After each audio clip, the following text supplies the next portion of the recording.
Unified 911, anong matutulong namin sa'yo? Anya ti maitulong mi ken kapo. Anong may tatabang ko sa imo? Unsay akong ikatabang nimo? Ngini makadabang na misal ka no? Sa anumang wika o dialekto, may tulong na darating sa iyo.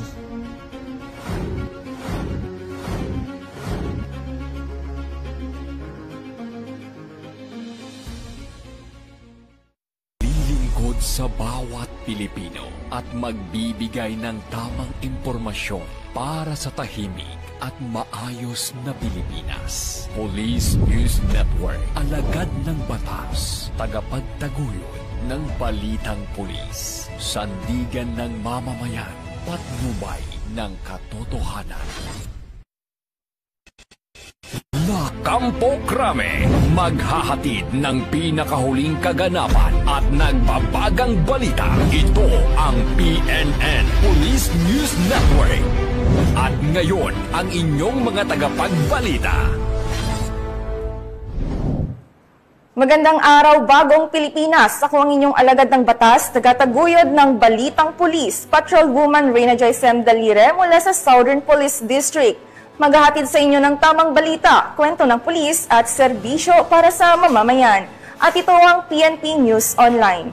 Ang pangunahing balita ng Police News Network, alagad ng batas, tagataguyod ng Balitang Pulis.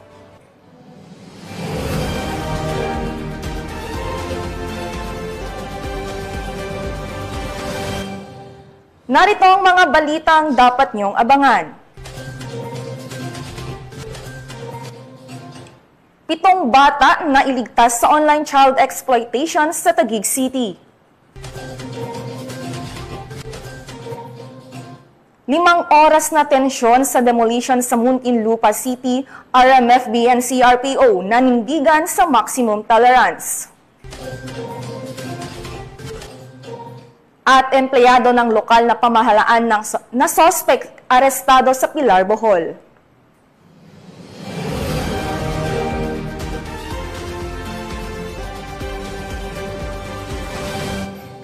Narito ang mga balitang hatid ng ating PNN correspondents mula sa iba't ibang panig ng bansa.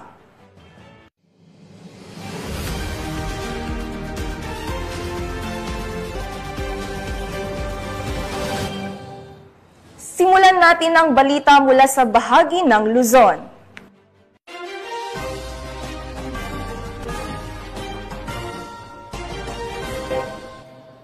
7 menor de edad ang matagumpay na nailigtas ng Taguig City Police sa kinasang entrapment operation at rescue operation laban sa online child exploitation sa naturang lungsod. Ang report mula kay Patrolwoman Mary Tony Veva. Matagumpay na isagawa ng Taguig City Police Station ang isang entrapment at rescue operation noong September 3, 2025 na nagresulta sa pagkakaaresto ng 2 suspect at pag-rescue sa 7 menor de edad na may edad 3 hanggang 17 taong gulang na biktima ng online sexual exploitation. Nagsimula ang operasyon matapos magsumbong ang isang estudyante sa kanyang guro tungkol sa pang-aabusong kanyang dinaranas. Sa agarang aksyon at pakikipag-ugnayan ng Women and Children Protection Desk, nakumpirma ang ilegal na gawain ng mga sospek sa mismong tirahan nila sa Barangay Calzada, Tipas, Taguig City.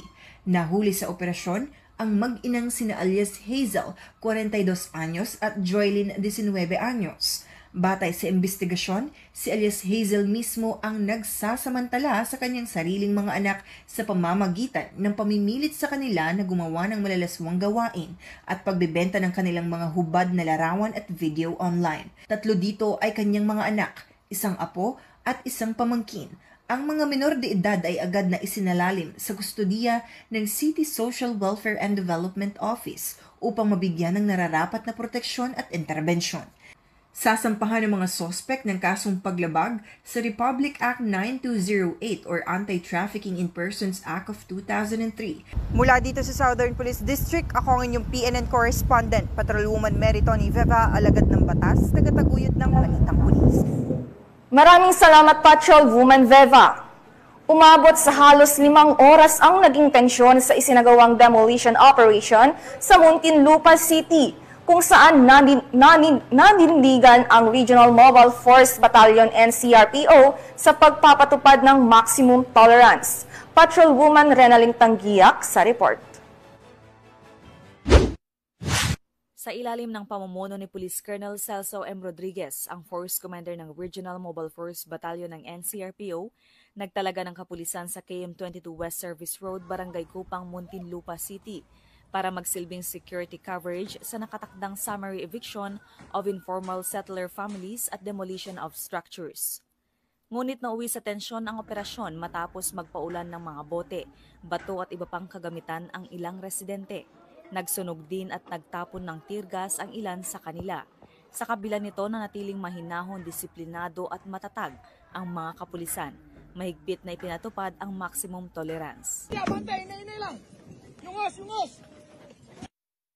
Umabot ng mahigit 5 oras ang gulo bago tuluyang nakapasok ang demolition team sa tulong ng RMFB, NCRPO at Southern Police District na nagsilbing barricade at mediator upang maayos ang daloy ng operasyon. Sa kasawiang palad, 6 na pulis ang nagtamo ng minor injuries, habang 2 sa demolition team ang nagtamo ng major injuries. May ilan ding nagtamo ng mga minor injuries dahil sa mga bubog ng bote na ipinukol sa gitna ng kaguluhan. Sa kabila ng mga insidente, matagumpay na naisakatuparan ang demolition.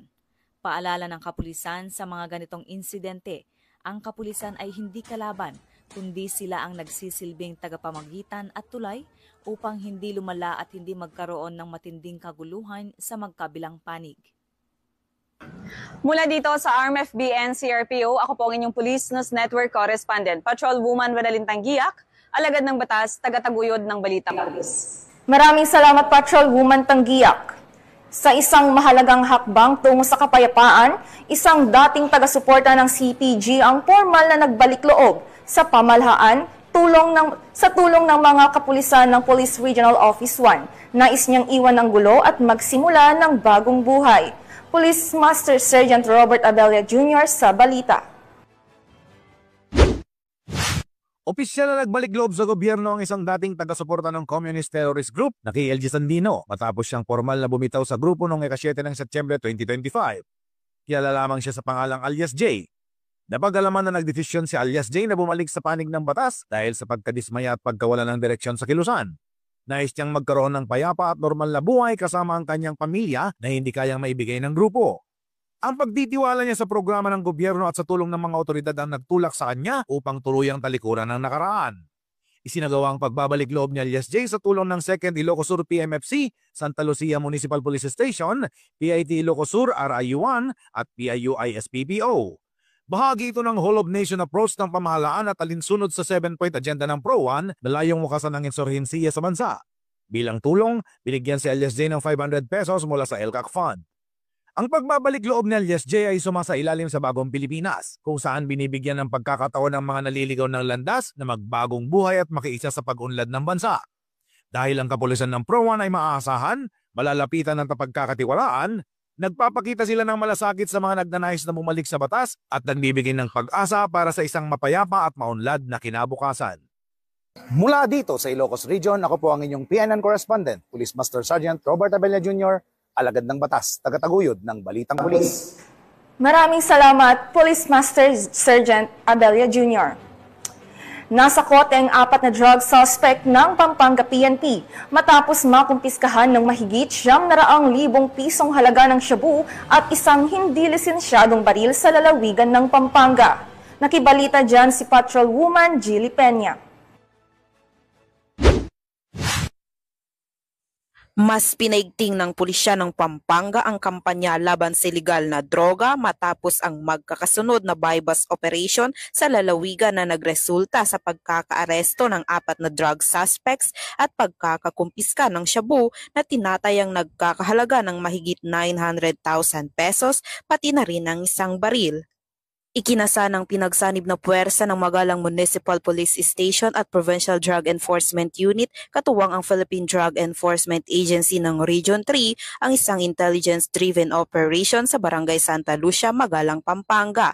Nahuli ang isang 24 anyos na lalaki na kinilalang isang high-value target at na-recover mula sa kanya ang tinatayang 54 grams ng hinihinalang shabu na nagkakahalaga ng 367,200 pesos at isang caliber 38 revolver. Nagsagawa naman ng isa pang buy-bust operation ang mga tauhan ng San Fernando City Police Station sa Barangay Malino, City of San Fernando, Pampanga. Isang high-value target kasama ang 2 pang drug suspects ang nadakip at nakumpiska ang tinatayang 80 grams ng shabu na nagkakahalaga ng 544,000 pesos. Kasalukuyang nasa kustodiya ng pulisya ang mga suspect at mga nakumpiskang ebidensya habang inihahanda ang kasong kriminal na isasampa laban sa kanila. Patuloy ang mga kapulisan ng Pampanga sa ilalim ng pamumuno ni Police Colonel Eugene M. Marcelo, Provincial Director, sa kanilang kampanya laban sa kriminalidad at iligal na droga para sa mas ligtas at mapayapang komunidad. Mula dito sa Police Regional Office 3, ako ang inyong PNN Correspondent, Patrolwoman Jilly Advincula Peña, alagad ng batas, tagataguyod ng balitang pulis. Maraming salamat, Patrolwoman Peña. Walang kawala sa batas ang isang tricycle driver matapos itong madakip sa kinasang buy-bust operation sa Puerto Princesa City, Palawan. Yan ang tinutukan ni Patrolwoman Desiree Padilla. Naaresto ng mga operatiba ng Puerto Princesa City Police Office, Police Station 2 ang isang 22 anyos na tricycle driver sa sinagawang matagumpay na buy-bust operation sa Sitio Bucana, Barangay Iwahig, Puerto Princesa City, Palawan noong 5 ng Setyembre taong kasalukuyan. Kinilala ang suspect bilang isang binatang residente ng nasabing lugar na nahuli matapos bentahan ng isang pakete ng hinihinalang iligal na droga ang isang pusher buyer na operatiba ng pulisya. Ang operasyon ay maingat na ikinasa upang masiguro ang pagkakadakip sa kanya sa aktong transaksyon. Bukod sa nabentang pakete ng droga, na-recover din mula sa suspect ang isang coin purse na naglalaman ng 1,100 pesos na buy-bust money at 2 pakete ng hinihinalang shabu. Ang mga nakuhang ebidensya ay sinailalim na sa kaukulang inventaryo at dokumentasyon sa presensya ng mga opisyal at saksi. Kasalukuyang nasa kustodiya ng PPCPO PS2 ang suspect at naharap sa kasong paglabag sa Section 5 at 11, Article 2 ng Republic Act 9165, Comprehensive Dangerous Drugs Act of 2002. Sinasagawa na rin ang masusing investigasyon upang matukoy ang pinagmumulan ng mga illegal na droga na kanilang binebenta.